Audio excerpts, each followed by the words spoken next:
Bismillah, alhamdulillah, wassalatu wassalamu ala rasulillah, dan senang semua. Gimana kondisinya? Baik. Alhamdulillah. Alhamdulillah. Ini semangat ya. Semangat.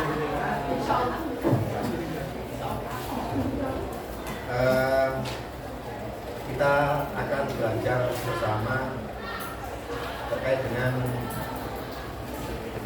kemajuan Islam pada masa dinasti Daulah Turki Utsmaniyah. Kemarin sudah mempelajari usul dalam mazhab fikih, ya. Sudah praktek ya? Sudah praktek kan?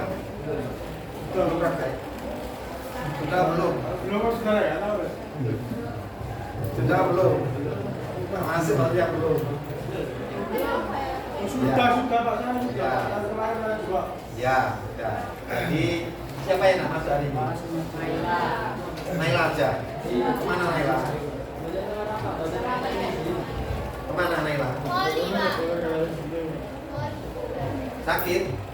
Wali Pak, wali. Sakit sama wali jauh loh Pak. Ziarah wali.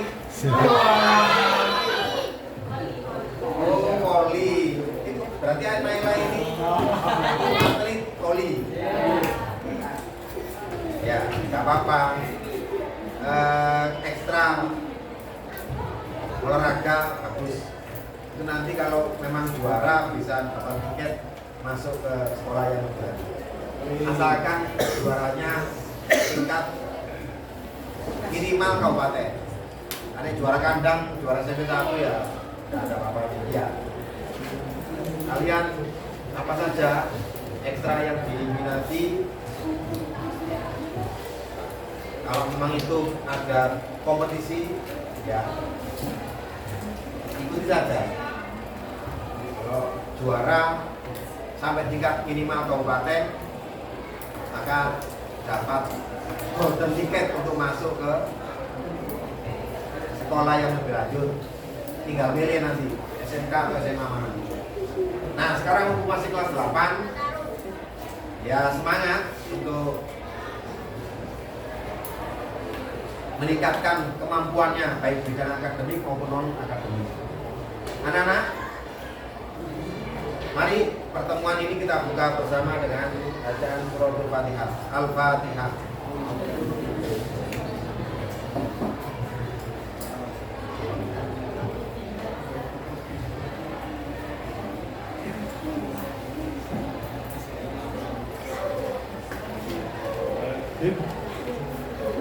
Untuk materi pada pagi hari ini adalah sejarah tentang Daulah Turki Utsmaniyah. Daulah Utsmaniyah yang ada di Turki merupakan kelanjutan dari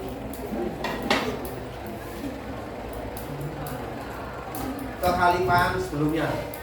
Ya, sebagaimana yang kemarin pernah Ahmad sampaikan bahwa dakwah Islam itu dibagi menjadi beberapa periode. Ada periode masa Nabi, kemudian masa Khulafaur Rasyidin, kemudian Daulah Bani Umayyah, terus dilanjutkan Daulah Bani Umayyah, Bani Umayyah 1 ya, dilanjut Bani Umayyah, Bani Abbasiyah, terus Daulah Bani Umayyah 2 yang di Cordoba, Spanyol. Kalau Daulah Umayyah 1 kan di Damaskus, Syria. Setelah itu yaitu Turki Utsmani. Jadi kekhalifahan yang terakhir, pemerintahan Islam terakhir itu di Turki Utsmani. Setelah itu sudah tidak ada lagi kekhalifahan Islam, sudah tidak ada lagi yang namanya khalifah Islam. Nah, sekarang muncul kembali keinginan agar membentuk khilafah, pemerintahan Islam. Dan itu sulit diwujudkan karena sekarang orang-orang sudah beda persepsi, beda beda pemahaman ya, terkait dengan pemerintahan Islam. Yang ada sekarang ini kerajaan-kerajaan Islam atau republik Islam. Tidak ada yang namanya kekhalifahan Islam. Sudah tidak ada lagi. Mungkin nanti di akhir zaman ada kekhalifahan Islam ya, yang nanti akan dipimpin oleh Nabi Isa. Nabi Isa cuma yang memimpin bukan Nabi Isa. Yang dari khalifahnya itu adalah Imam Mahdi. Siapa itu? Ya nanti kalau kamu umur panjang bisa menangi. Berapa tahun lagi tidak tahu. Mungkin ratusan tahun lagi. Apa memang ingin cepat kiamat? Ingin cepat kiamat. Oke. Untuk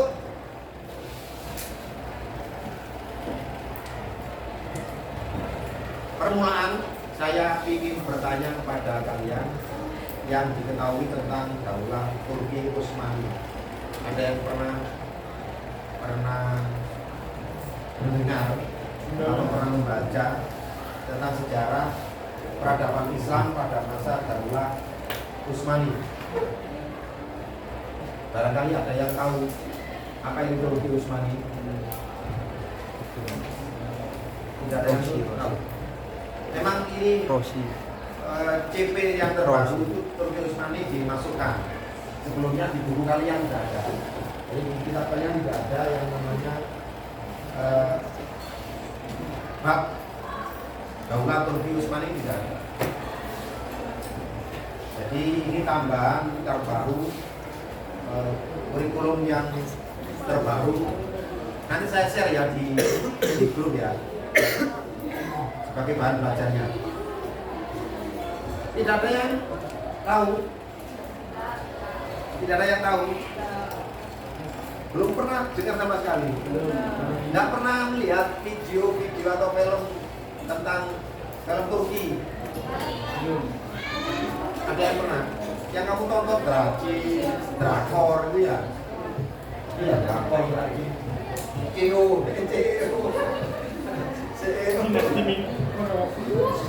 Nah, sekali-sekali dibuka itu, ya. Film-film Islam dibuka, jangan film-film drakor atau Brazil saja. Banyak sudah film-film, ada Fatih, Muhammad Al-Fatih yang menaklukkan Konstantinopel. Ada abad kebangkitan, yaitu Khalifah Turki yang namanya Sulaiman Al-Qanuni. Ada pendirinya daulah Turki Utsmani, yaitu Utsman Al-Ghazi. Dilanjut putranya Orhan Al-Ghazi. Ghazi itu artinya pejuang. Sudah saya pernah ada sebelum ke Turki. Saya Pak kemarin. Turki itu ada di wilayah mana? Indonesia. Indonesia. Eropa. Turki itu dibagi dua, ada Turki Eropa dan Turki Asia. Jadi wilayahnya itu dibagi Eropa dan Asia. Cuma pusatnya ada di Eropa, yaitu Istanbul sekarang atau Ankara. Ya, itu Republik Turki. Sekarang jadi Republik Turki. Baik anak-anak, untuk tujuan pembelajaran kali ini adalah yang pertama, anak-anak bisa memahami sejarah perkembangan Islam, kemajuan Islam pada masa daulah Utsmani di Turki. Kemudian yang kedua, harapannya anak-anak bisa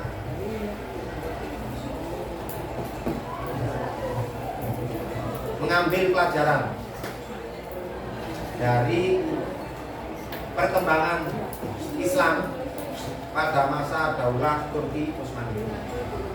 Itu mungkin dua tujuan pembelajaran yang nanti akan kita pelajari bersama.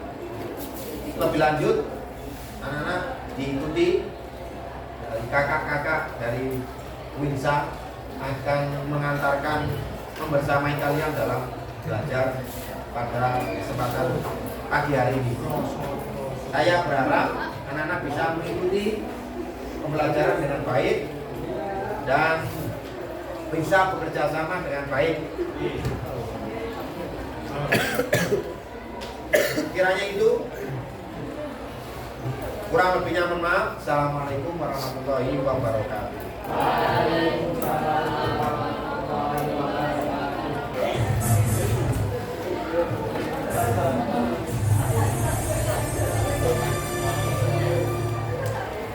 Pada tahun 1299 terdapat seorang tokoh berdarah Turki yang bermimpi sebuah pohon besar tumbuh keluar dari tubuhnya dan banyak pohon itu menutupi seluruh dunia.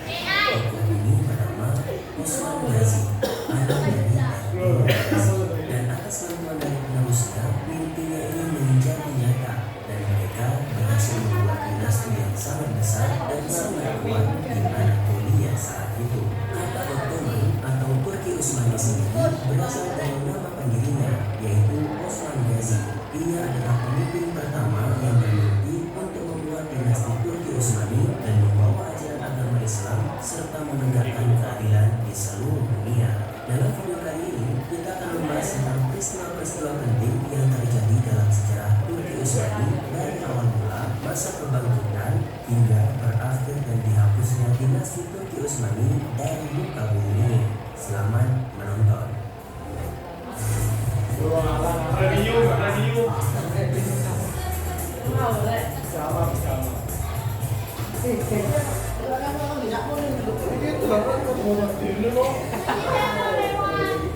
Sejarah Turki Utsmani berasal dari Osman Gazi, pemimpin dinasti Turki Utsmani pertama pada tahun 1299. Ia adalah pemimpin bangsa Turki di Anatolia yang kemudian mendirikan pemerintahan resmi dan memberikan identitas Turki Utsmani kepada bangsa Turki.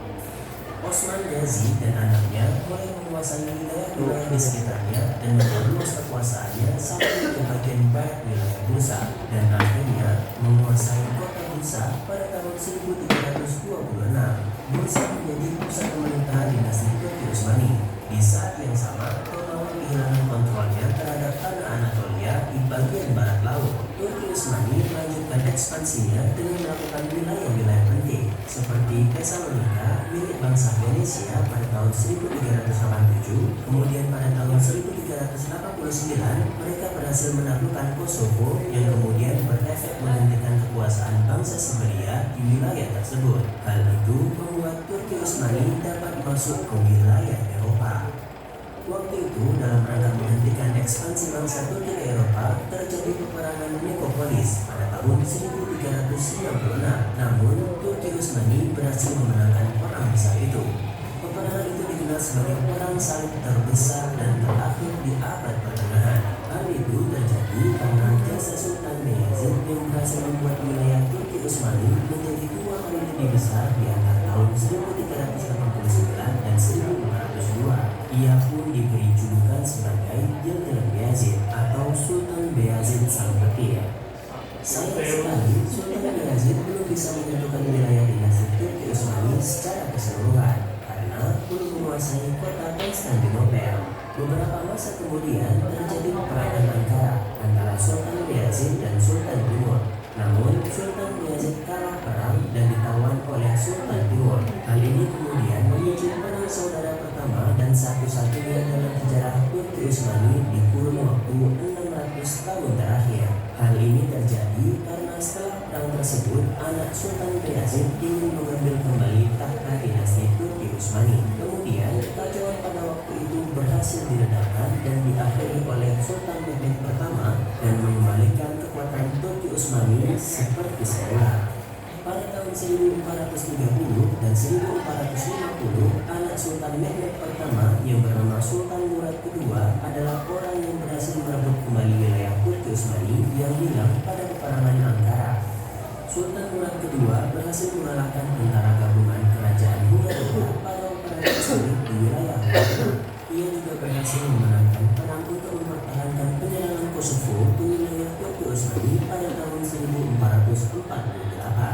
Anak Sultan Murad II, Sultan Muhammad Al-Fatih adalah satu-satunya yang berhasil menaklukkan kota Konstantinopel, yaitu dengan cara menaklukkan kota tersebut pada tanggal 29 Mei 1453 di umurnya yang ke-21 tahun.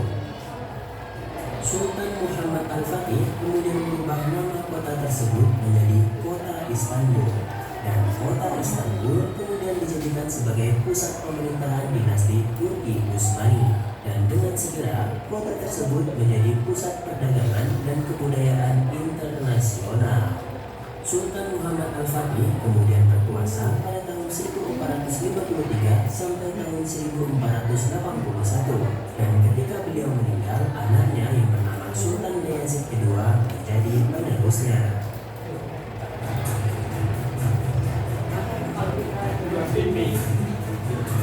Keberhasilan Turki Utsmani dalam menaklukkan kota Konstantinopel menandai bahwa mereka memiliki kekuatan besar yang berada di bagian tenggara Eropa dan wilayah timur Mediterania. Para penguasa patriarki Ortodok mengakui kekuasaan dinasti Turki Utsmani atas pemerintahan Venesia kala itu.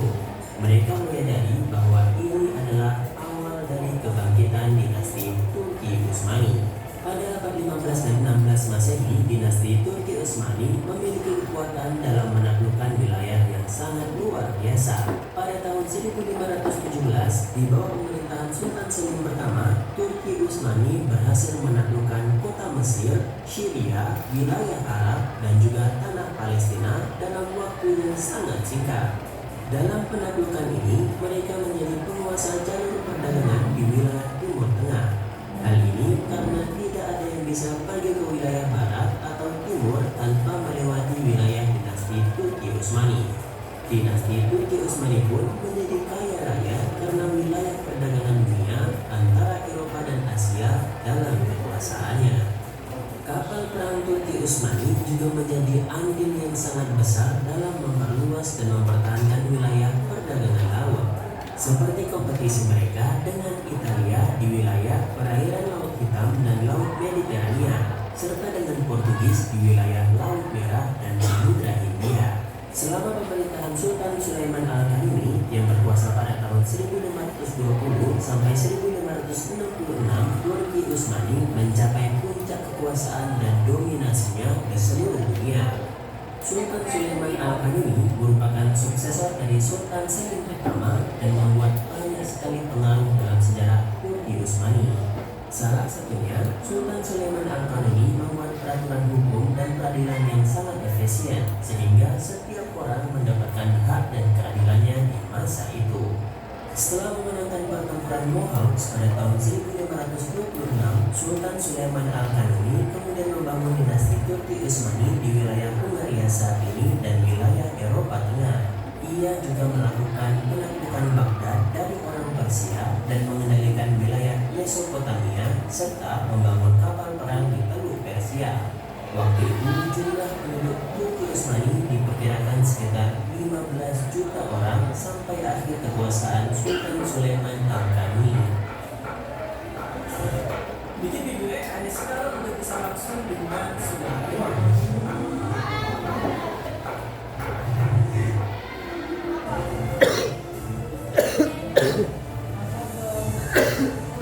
Semenjak tahun 1600, pemerintahan dinasti Turki Utsmani mulai kewalahan dengan tentara yang dimilikinya karena wilayah kekuasaannya yang sangat luas. Selain itu, pemerintahan dinasti Turki Utsmani juga tertekan karena ada serangan militer dari Austria dan juga Persia yang terus menghantui mereka. Konflik yang terjadi mempengaruhi sumber penghasilan pemerintahan dan juga mengganggu benteng pertahanan Turki.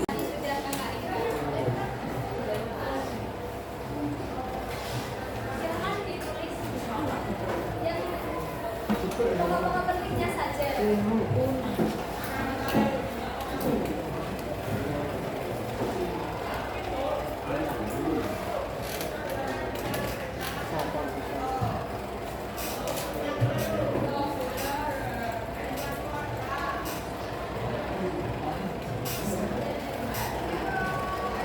Pada daulah Usmani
Ya.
pemirsa diakhiri. Mari.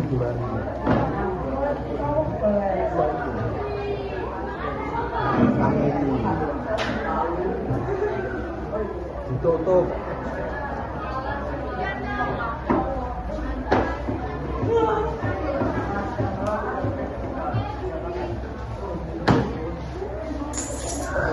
Allah